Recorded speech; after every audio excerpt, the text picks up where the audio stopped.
This panel of chief executive officers will explore the various leadership, management, public policy matters affecting public pensions today. This panel will address a number of topics, including board governance, cybersecurity, and the politics of pension funding. Please help me welcome Hank Kim, who will moderate this session and introduce his distinguished panel. Thank you, Dale. Good morning, everyone. And as we did yesterday, what I want to do is encourage audience participation, but I do want to do it in the 21st century style. So again, if you will take your app and go to the section of the app that has the messaging, and if you start composing an email, start typing in my name, it'll pre-populate, and please send us some questions. Like yesterday, we have some thoughts that we thought would be a good way to start off the conversation, but really this is an opportunity for you all to engage with some of the thought leaders and chief executives in our community. So the way we're going to start is I'll give each of the panelists a few minutes to introduce themselves and their plan. Before I do, I will just say to my immediate left is Richard Ingram with the Illinois Teachers. Farther to the left is Dan Slack with Colorado Fire and Police Plan. And then far left is Brian Guthrie with the Texas Teachers. So with that quick introduction, Brian, it's your town, so why don't you start? Well, thank you, and good morning, everybody. Welcome to Austin. I hope you've enjoyed your time here. I am the executive director of the Teacher Retirement System of Texas. Our headquarters is just a few blocks away from here, and we serve about 1.5 million members, and we have a trust fund valued at about $155 billion. Great. Dan? So I'm Dan Slack, Executive Director of the Fire and Police Pension Association of Colorado. Thank you, Hank, for having me on this panel, and thanks to NCPERS. We have about $5 billion in assets under management on the DB side, $500 million of defined contribution assets. So we're the little fund up on this stage today, but we've tried to take our small size and make it our competitive advantage. I can get into that a little later. Great. Morning, everybody. I'm Dick Ingram. I'm the executive director of the Teachers Retirement System in Illinois. Our liabilities are about the same size as Brian's assets, but our assets are only about a third. So it's always good to see Brian and know that there's hope for me somewhere down the line. We serve 400,000 members in the state of Illinois, with the all teaching staff in Illinois, with the exception of the city of Chicago, which has its own system.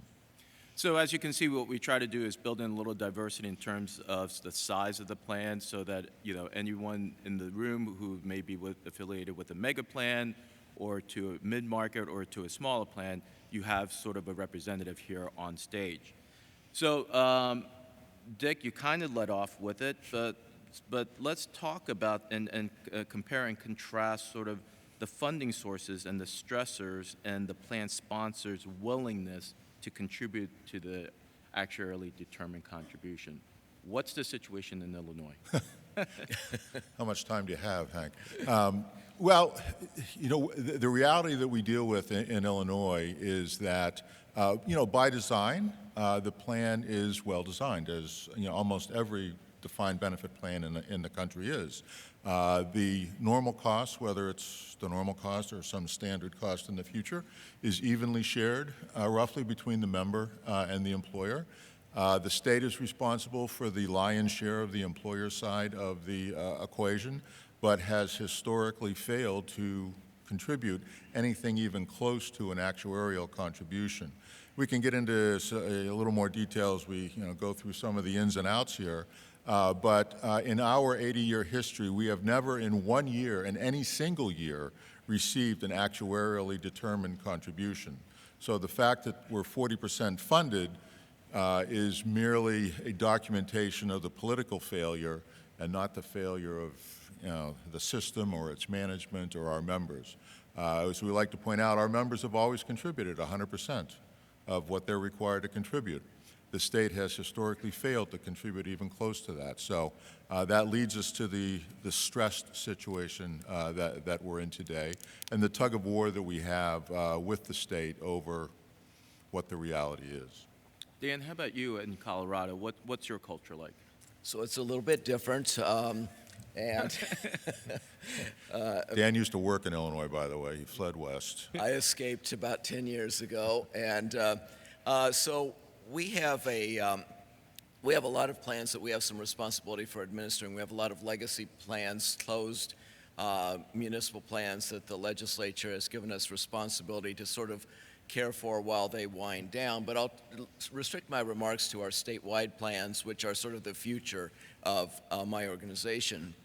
And we're well funded. We moved our discount rate down to 7% last year, and on that basis, as of 1/1/19, thanks really to what happened in December, we marked our books for a calendar year, fiscal year. We're at 98.6% funded on our statewide defined benefit plan. So, pretty good position there. And largely, the secret sauce, as I describe it sometimes, is that we have fixed statutory contribution rates, and they are in excess of the normal cost of the plan. I know our first speaker this morning was talking about how normal costs may not be a great way to measure everything, but that is the measure that sort of using that, we have this spread of around 3 to 4% of pay over the normal cost. That's designed to build up the plan assets, and those contributions, they don't vary every year. I mean, they vary by the payroll, but even when we're above 100% funded, the employer's still kicking in, the members are still kicking in, and it's designed to work that way to protect against adverse economic times, and then that's the source of ad hoc COLAs for retirees, that surplus that we hope to build up. Brian, how about you here in Texas? So our situation in Texas is we're in fairly good shape in terms of contributions.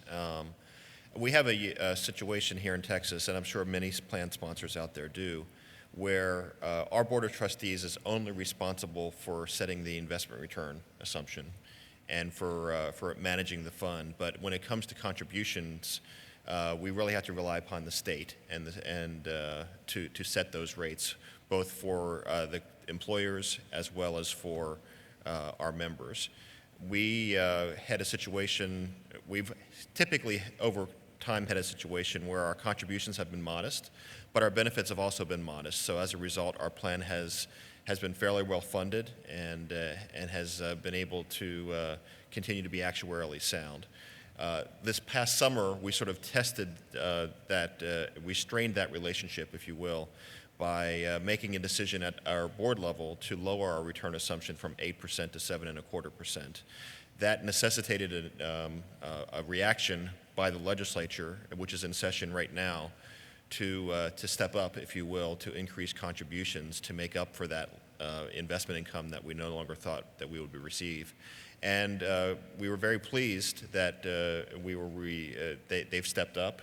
There's a bill that is making its way through the process, and barring some unforeseen circumstance in the last few days of the session here, they will increase contributions by both the state and from active members and put us on a track to be actuarially sound as a result. So we've been enjoyed a good relationship there, and we hope that continues. But certainly we've had more success and a better reception from our stakeholders than perhaps Dick has had in Illinois. So, Brian, I'm sorry, you feel free to comment, Dick, but Brian, so when the plan and the trustees were, contemplating the lowering of the discount rate, I'm sure that was communicated to all the stakeholders. It was. We did not spring it on anybody. We started discussing it last January, so a year ago. We had 3 board meetings where we went through all of the realities of what the future scenarios looked like in terms of the economics, and and we had a lot of back and forth, not only with our members who were very concerned about us lowering the return assumption, but also with state stakeholders as well. What was interesting is that when I had been before the legislature a couple years ago, we actually received heavy criticism from the state stakeholders for having a return assumption so high. They did not think that 8% was reasonable, and so they actually somewhat encouraged us to take another look at that, which we were planning to do anyway. So when we came back with a lower return assumption this time, it was almost with a sense of relief that our members in the State House said, we agree that you should have lowered your return assumption. That was the right thing to do. Now it's our turn to step up and react. That's a circumstance that I can only dream of. I've been at the system for 8 years. When I came, our rate of return assumption was 8.5%. Over time, we've reduced it in steps down to where it's currently 7%.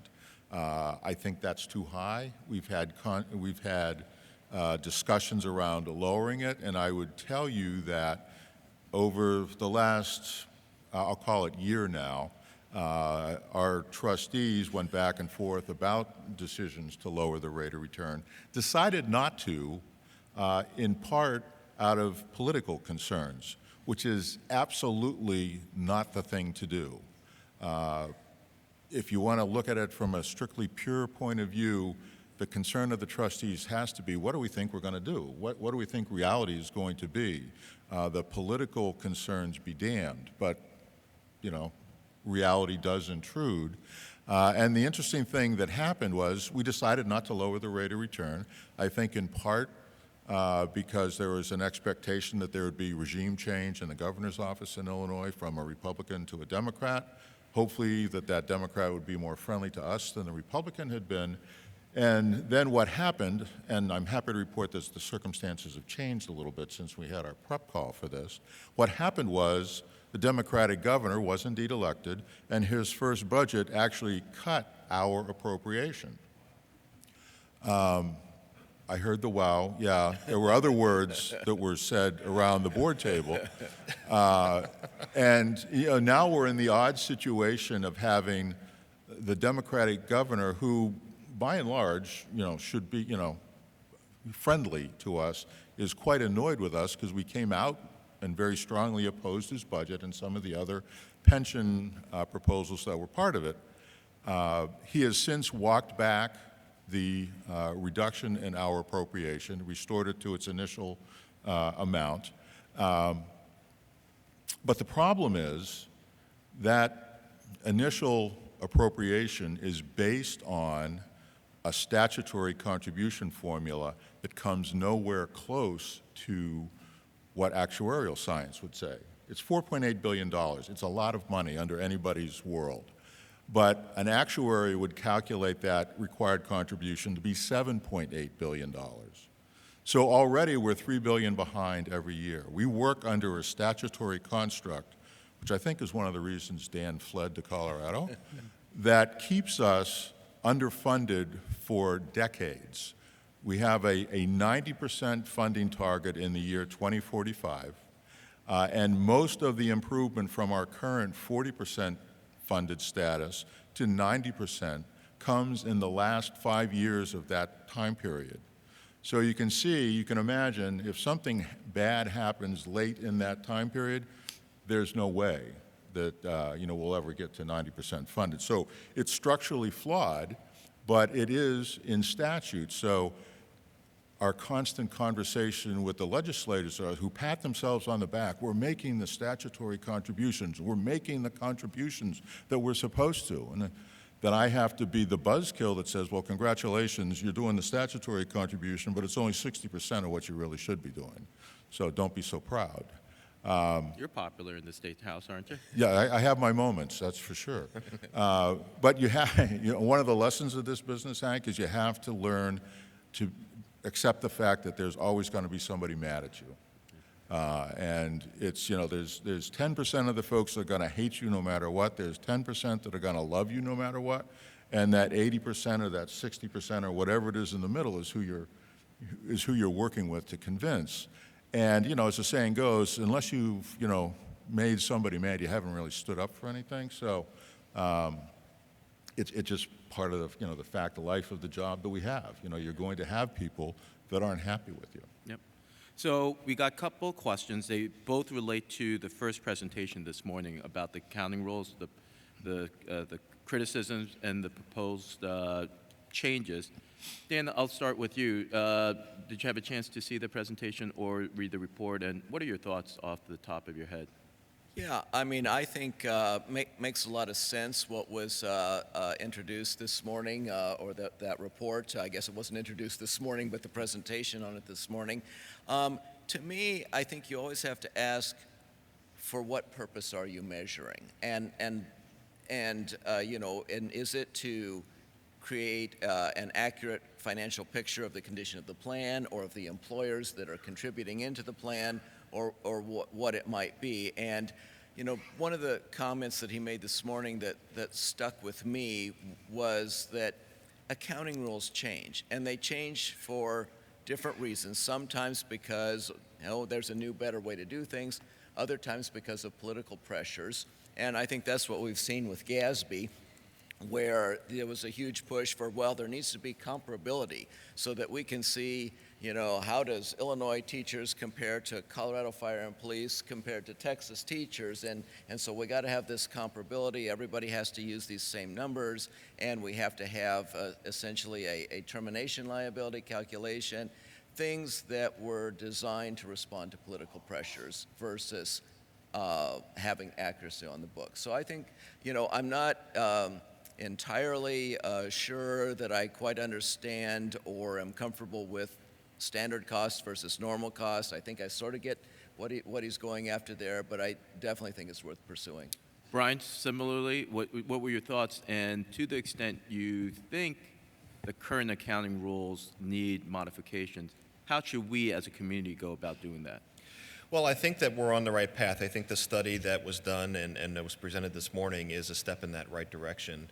It really is a matter of education. I do believe, as Dan mentioned, there is this desire to compare ourselves, to find out what a benchmark, decide what's good and what's bad, and I get that.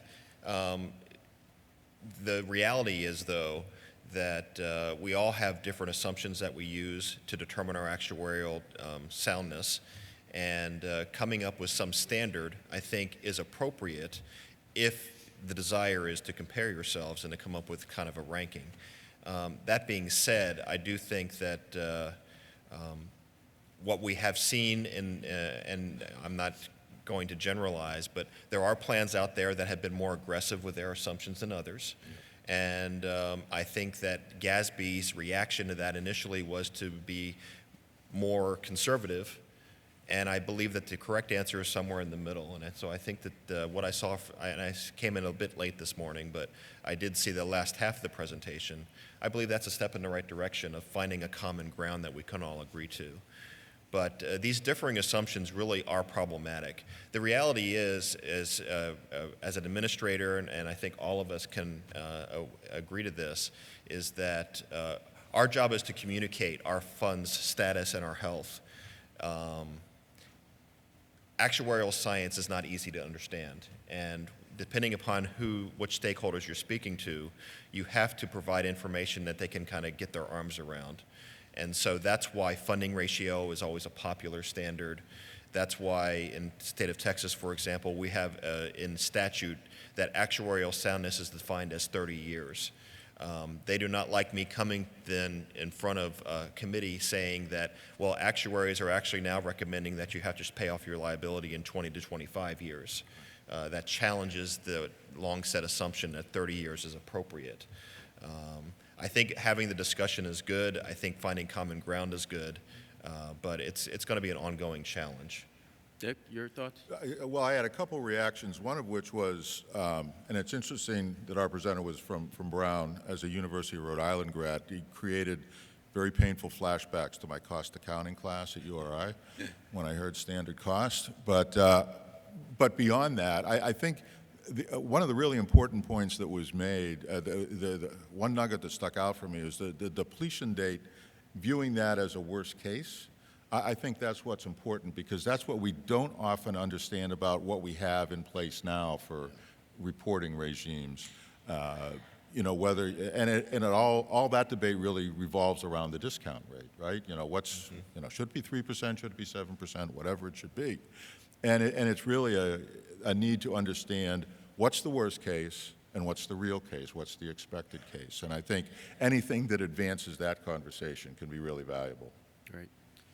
So next topic, I'll start with you, Brian. How would you respond to some of our critics who might say, public pension plans, you've had a 10-year run of a bull market, but the funding status, which you mentioned is a standard that we have to use, hasn't really moved that much.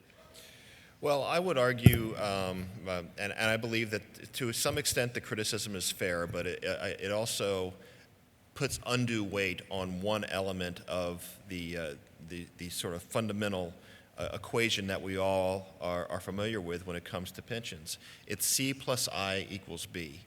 And so contributions plus investment returns equals the benefits that you pay. I believe that over this 10-year run, the I has held up its part of the bargain for the most part. What has been lacking in some cases, and it depends on your situation, and certainly in Illinois' situation, the contributions have been lagging. So that has been not kept up as the way it should. In other places, there perhaps have been prior regimes where they have passed benefit enhancements that are unreasonable or cannot be necessarily, that aren't necessarily affordable in the future. And so I think that you need to take the entire equation into account when you're looking at the overall health of systems. It's dangerous to assume that we can all invest our way out of this situation. That's not the case. And you really need to rely upon all elements of the equation to be balanced or to be reasonable if you're going to make headway or actually, you know. Dan, how would you respond? Yeah, I'd respond in a couple ways to that. First of all, I mean, if we had the benefit of going back 10 years, we'd say, oh yeah, just put it all in the S&P 500, 100% of the portfolio, and we'd be looking great. But we don't do that. We have a diversified portfolio.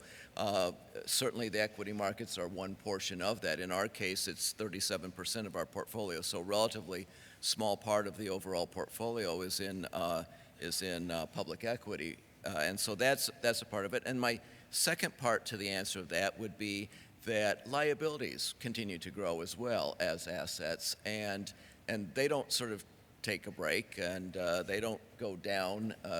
Typically, if the markets go down, liabilities keep on growing. And so there's been those couple of factors, I think. You know, I can understand that in popular conception, well, boy, there's been a 10-year bull market. Why aren't the pension funds doing better? But an oversimplistic reaction to market conditions. Yeah, I would have to answer that from 2 points of view, the sort of the macro, national level, and also the Illinois-centric level. Yeah. And I would say, on the macro level, that statement or that assertion is an example of the fact that there are, as the saying goes, there's lies, there's damned lies, and there's statistics. Yeah. Now, when you create statistics, you can, with all due respect to our friend from Brown, who's a statistics guy, depending on, in this case, the time period with which you choose, 10 years is a common one. Okay, those are the facts for those 10 years. But what if you went back a little further? The reaction really should be, wow, it's really impressive how quickly you rebounded from the edge of a financial apocalypse, right?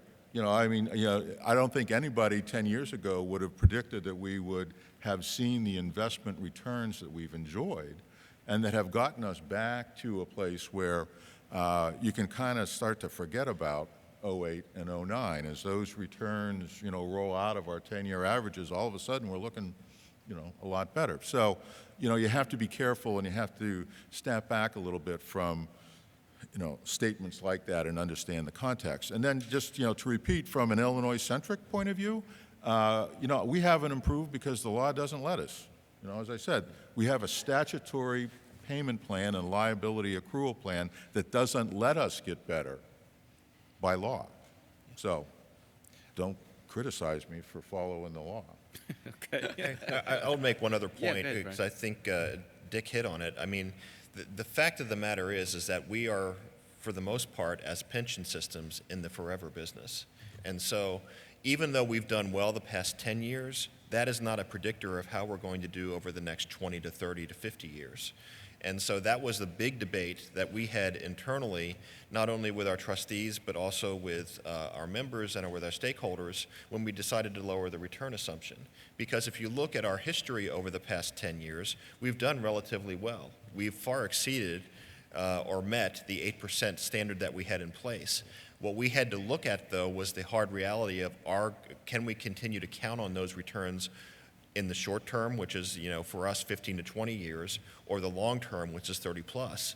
And all of the analysis that we got back was that no, the economy is changing in a way that you can't rely upon that as being a solid assumption, which is why we ultimately decided to lower our return to 7.25. It's not in any way saying that we haven't done well to date. It's just we have to continue to look ahead.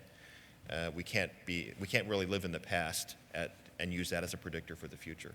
And if I could interject on that, I mean, so we lowered our investment return assumption last year, as I mentioned, as a result of an actuarial experience study, and it seemed like the right thing to do. Interestingly, the work that our investment consultant was doing for us on investment returns, sort of saying, for the next 10 years, 7 might be optimistic. But look out 20, 25, 30 years, and, with our particular asset mix, they were projecting, 7.8%, compound returns. Who knows what will be achieved? But I do think that there is this focus, like, maybe long term things return to a more normal investment return environment, but you got to get to the long term. You got to get through the next 5 to 10 years. Mm-hmm. And Dan, at the beginning you were talking a little bit about, or you alluded to your competitive advantage. What is that? So we, it has to do with like the last presentation talking about private equity and all the dry powder, et cetera, largely in the large buyout funds, the mega buyout funds, et cetera. And we used to have a portfolio that looked pretty much like everyone else's private equity portfolio. And no offense to the big managers, the Apollos, the Carlyles, the KKRs. I mean, we were in all those various funds. And we made a conscious decision. We essentially sold off our large fund investments. And so we're small. We have a bite size of putting $15 to $20 to $30 million in a single private equity fund. And we very consciously said, we're going to find smaller, newer, nichier managers that money is meaningful to them. We might be able to negotiate terms, and we try very hard on negotiating terms, both in terms of transparency as well as in fees. And we will invest, and often do, in a fund one, which some folks don't want to do. There is risk. You have to be very comfortable with the organizational risk of doing that. But that has, we think, been very beneficial to our portfolio. So we've tried to sort of play in that smaller space where there's less competition, where Brian and Dick are not going to put their money because they don't want to be too much of a fund, so they're like going past that. I don't know if you guys are or not. I'm just accusing you of it. But, but that's how we're trying to have a competitive advantage. Oh, Dan, please, come on. And Brian, you have a competitive advantage as well because of your size. I mean, We do, and so we take a different tack than Dan's fund does, and I think that there's no one size fits all. There's various strategies you can achieve. What we've done at Texas Teachers, and what we are looking ahead to be doing, is that we have used our size to our advantage to really negotiate competitive fees and with our managers, and we've learned a lot from our managers over the past decade, the 15 years that we've been in private equity. What we're doing moving forward is an initiative that we're calling Building the Fleet, which is we are trying to bring management of those funds internal to TRS. So because there's a lot of attention paid to fees right now, as there should be, there's always a lot of concern when you look at our balance sheet. We pay over $1 billion in fees in a given year. Now, that's, of course, based upon a return of generating, in some cases, well over 10% in some of these funds. So you've got to balance that and take it into perspective.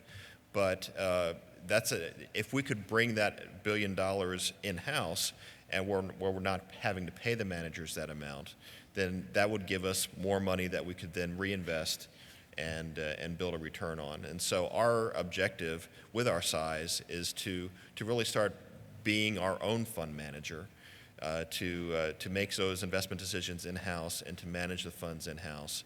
Of course, you need people and resources to do that, and so we're beginning that initiative this year, and over the next 5 years, hope that we can save anywhere from $150 million to $300 million in fees just in the first 5 years. Brian, are you going to go to the full Canadian model? Is that sort of down the road?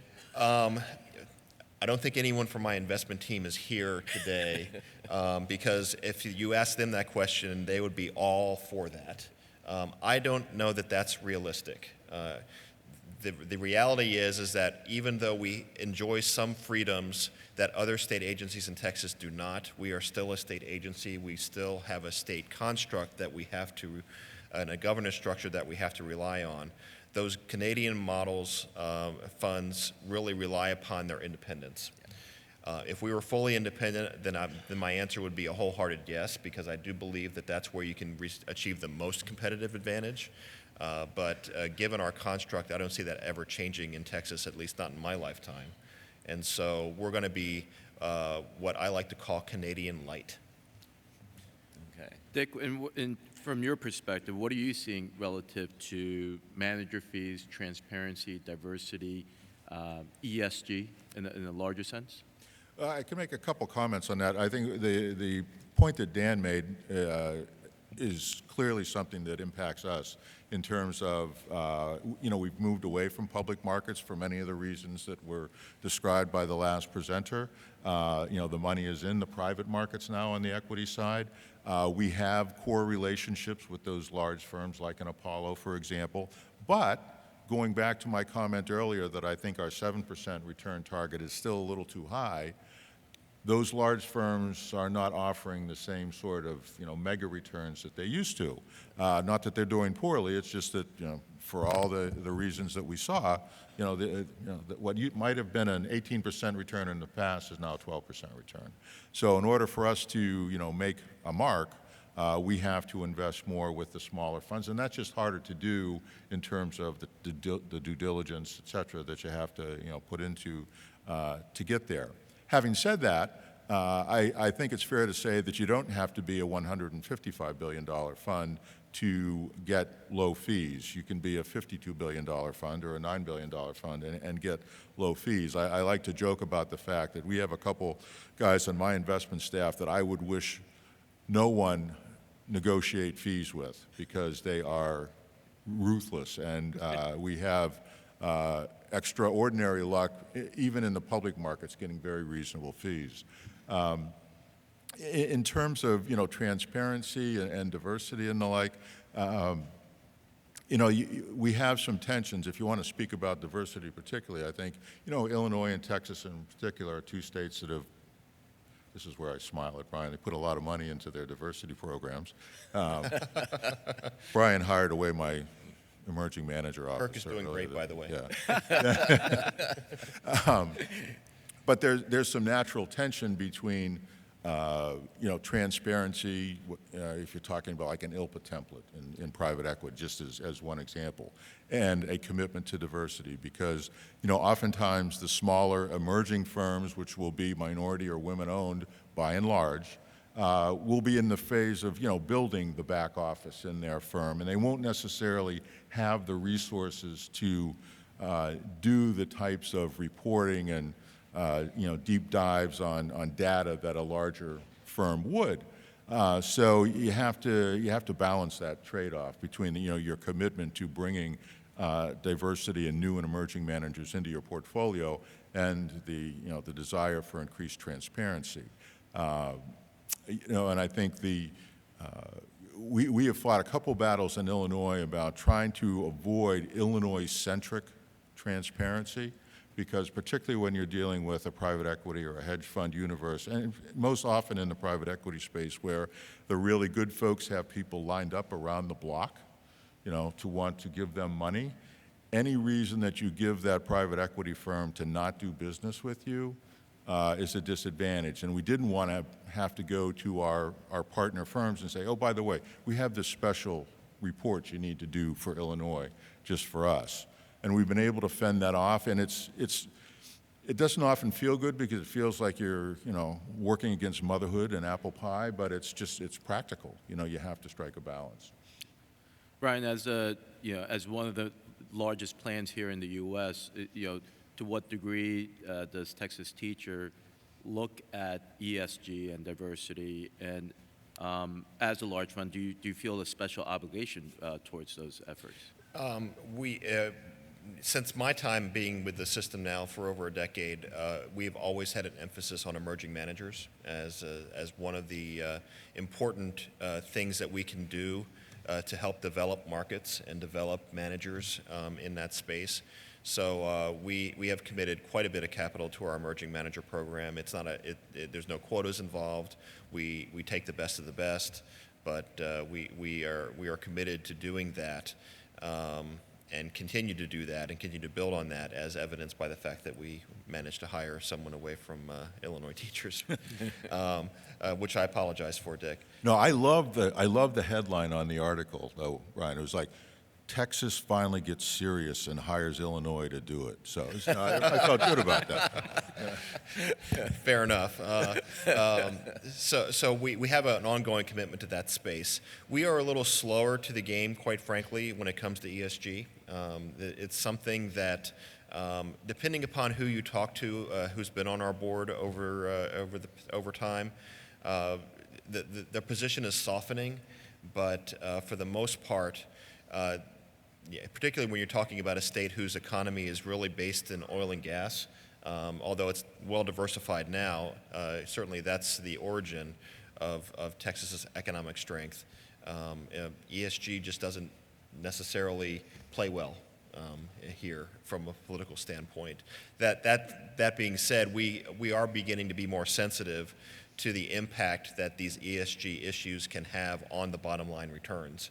And so if it comes down to choosing between a green fund or a regular fund, and we believe that the returns of the green fund are going to be better over time because of some of these implicit values that ESG brings, then we're going to probably invest in that fund. But it's not an explicit statement or any sort of explicit action that we're taking to be more active in that place.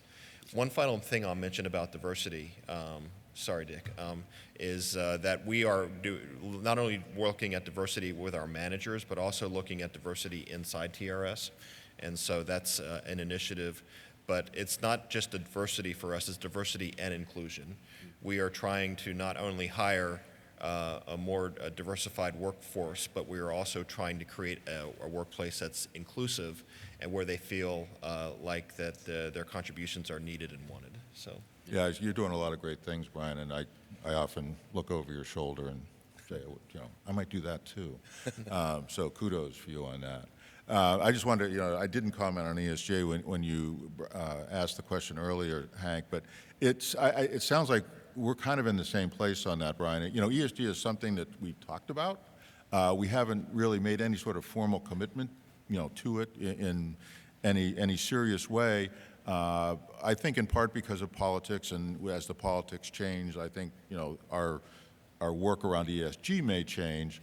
But I think if you step back, and the way I view it, and I think the way a lot of our trustees have viewed it, and it sounds like sort of the same conversation might be going on or has gone on with Texas teachers, is that ESG is really nothing more than things you should have been thinking about all along.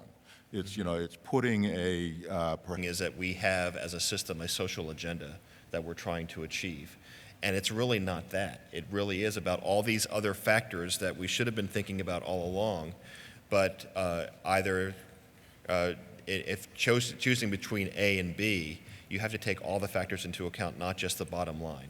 So, Dan, Yeah, so for us, it's been an evolving process. Like the presentation on ESG this morning, the first thing at the top, it's in the IPS, and we have some reference to ES and G in our investment policy statement. And my board has always been more comfortable with the G than the E or the S. And so they're very supportive of working with entities like ILPA, the Institutional Limited Partners Association, that's trying to get some legislation passed and through Congress that would, increase transparency within the private equity industry. So we're all in on that. We have written letters supporting it, et cetera, et cetera. So very good on that. The E and the S, Colorado also an oil and gas producing state, so a little bit of less enthusiasm in that regard and concern about it. And my membership is very diverse. They do not all think alike, and so whose values are you reflecting, and how do you know, et cetera. But what I have found really is that we have an internal investment committee that sort of reviews everything before it's going in the portfolio. And what is increasingly happening in those reports that are done by investment staff, it is the E and the S and the G are just in the discussion, not as we're doing ESG. It's just sort of happening organically, and I think it's appropriate to the point that Dick made earlier. It's something that really we should have all been looking at all along, and maybe we were, but we just weren't calling it ESG. And so I think there's maybe more of a heightened sensitivity and awareness. I think that's a good thing, but it is something that maybe is should be an integral part of the investment process. Dan, I'm going to start back with you on this different topic, so shifting gears a little bit.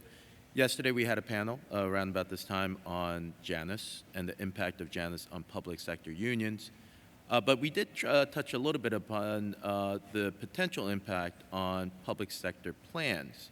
I don't know if you were here for that, but are you concerned about the legal implications of Janus relative to public plans? Yeah, I was here for that. It was a really good discussion. And I am concerned about it. I mean, because our Supreme Court has said that money is speech. And, then there are various entities who are trying to take that to the next level and the next step and the next step. And I am concerned about the implications of that, whether it has to do with perhaps mandatory participation in retirement plans being somehow unconstitutional because I'm being required to give you money and that's speech and I disagree with it. So I think that there are some concerns there. The Janus case to me is problematic because moving away from the concept of collective bargaining, I think, or sort of an attempt to erode that a little bit, I think that's unfortunate, and so I do worry about the implications. Dick, it's from your, it's in your state, both the original Janus case as well as the IMRF case. So, any thoughts? I'm less concerned about at least the near-term impact of Janus. There might be longer-term implications, and that may be in part because I have much more immediate existential concerns. So Yeah. it feels a little superfluous to think about something like that. But I think what we're seeing, at least initially, both on the local level and the national level, is the unions have done a great job of sitting back, evaluating what their value proposition is to their members, and very aggressively getting back in the game, and not taking it as a knock on the chin, but as an opportunity to reestablish why they exist and why it's good that they do exist. So I feel positive about that. In terms of the IMRF decision, as you were describing it yesterday, the thought that came to me from sitting on my side of the table, that's the ideas that were put forth in that from a fiduciary point of view were really no different than the divestiture questions that we wrestle with in Illinois anyway over Sudan, Iran, boycotting Israel, offshoring companies, all of that. Forget about the motivations of any of those. Anything that puts a limitation on our ability to invest as freely as we can is an item of concern. So we tread kind of lightly around that, but it was really, the outcome would have been the same. Had that case gone forward, the outcome would have, been exactly the same. And I don't know how you would have enforced it, so. Brian, did you want to comment? Yeah, it was interesting for me because when we had this discussion in our pre-talk, it was obviously something that was not really on my radar. But after we had the discussion about it, I started reading a bit more into it, and I do see the potential for this is a slippery slope that the Supreme Court has sort of set us on, in terms of a member being able to at some point in the future come to Texas teachers and say, you know what, I don't want to make a contribution anymore because I don't like what you're investing in. That's troubling to me. I don't know that it's going to become a reality anytime soon. I think that a good way to protect against that is if, and not all plans have this element, but certainly the higher ed component of our plan does, which is when you join or become an employee of a higher ed institution, you can make a choice at that point to either be part of the teacher retirement system or to basically be part of your own 401k plan. Perhaps if you have that choice and that person makes a choice at the beginning, that somewhat insulates the fund from a concern down the road where a member who made an election at the beginning now says, you know what, I don't like this anymore, because if you can make that choice irrevocable. So we have a few minutes left, and we have a number of questions from the audience.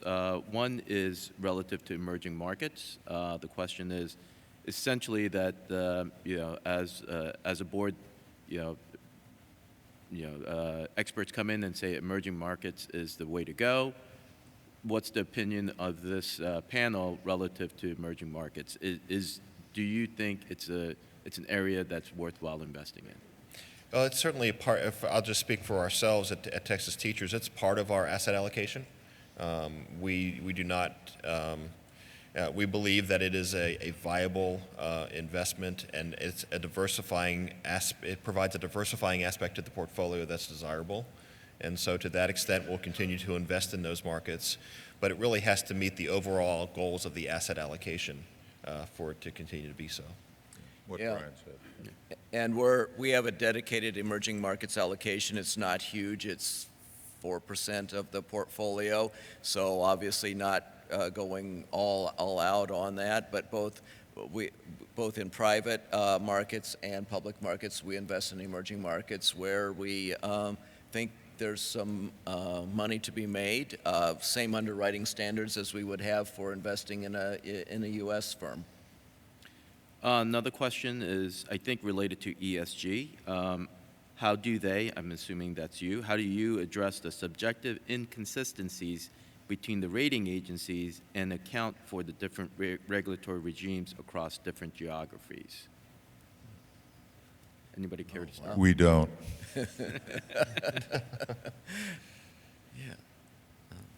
Yeah, Yeah. don't really have a comment. Yeah. One other question, and Dick, this I guess will be mostly directly at you. If you had a magic wand, effectively, and you could wave it at the Illinois legislature, and you were able to undo that law limiting the contribution, where would you find the shortfall for the full contribution that you need? What was the last part of that? So, If I could wave the magic wand, what's... and undo the law that Yeah. structurally limits the Yeah. contributions, where would you find the actual money for full contribution from the state? Well, that's the hard thing.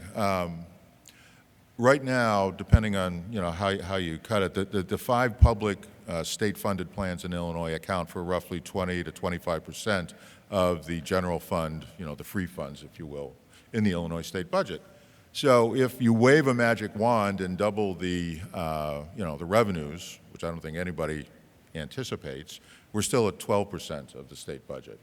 And that is a multitude, of times greater than the typical state. So, that gets right to the nub of the issue, and it's, the fact is there's no easy answer to that. To Brian's point, it's, actuarial science can get funky, I guess, but the equation's really simple. Money in, invest it, money out. And in Illinois, we have the handcuffs that have been created around the bee, good handcuffs. It said, the Constitution says, benefits are what they are. You can't adjust them. So you take that off the table. If you take, the fact that we, like just about everybody else in the business, have met the I goals, all that leaves is the C. And so it's a question of over what period of time do you re-amortize that C? And I think to go back to our first presenter today, and one thing I don't think he talked about in his presentation was generational equity, and he had a little blurb in his write-up about generational equity, and that's something I think we have to wrestle with because the policy concerns really get to how much are you going to ask taxpayers that aren't born yet in Illinois to pay for teachers that are retired today? And that's really what it comes down to, because 75 or 80% of the appropriation each year is to pay for the unfunded liability that's accrued in the past. It's not the normal cost. It's not the cost of the pensions being earned today. All right, so we got about 3 minutes, so we'll shift to a lightning round. Yes or no answers, please. Starting with you, Brian. Are you ready for the next recession? That's inevitable. We've Yes. had 10 years of market. Yes? Yes. Dan? Yes. Dick? What, are you kidding me? No. We're 40% funded. Thanks. All right, Dan, how concerned, or I guess it's not a one-word answer, very one-sentence answer. Cybersecurity, how concerned are you about it? Keeps me up at night. Dick? Aware but not concerned because we've done a lot of good things around it. Ryan? I feel like we've got protections in place, but it still worries me because the better we get, the better they get. All right. And, let's end on a positive note. Again, sort of one sentence. What's the best aspect of your job? What brings you to work and keeps you smiling throughout the day? Brian, we'll start with you. Providing a secure retirement for our 1.5 million teachers who teach our kids and are really the backbone of creating that next generation. Dick? Along the same lines, can I do a little more than one sentence? I see You got just time. did. You're cut off.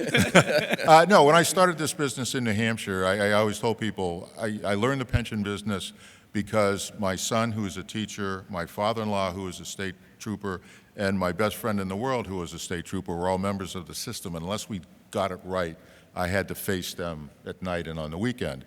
And when I moved to Illinois, that privilege of delivering that retirement security, not just to the members, but to all the people that those members touch, is an incredible privilege, and it's a joy to get up in the morning to try and do just that. Dan, you get the final word.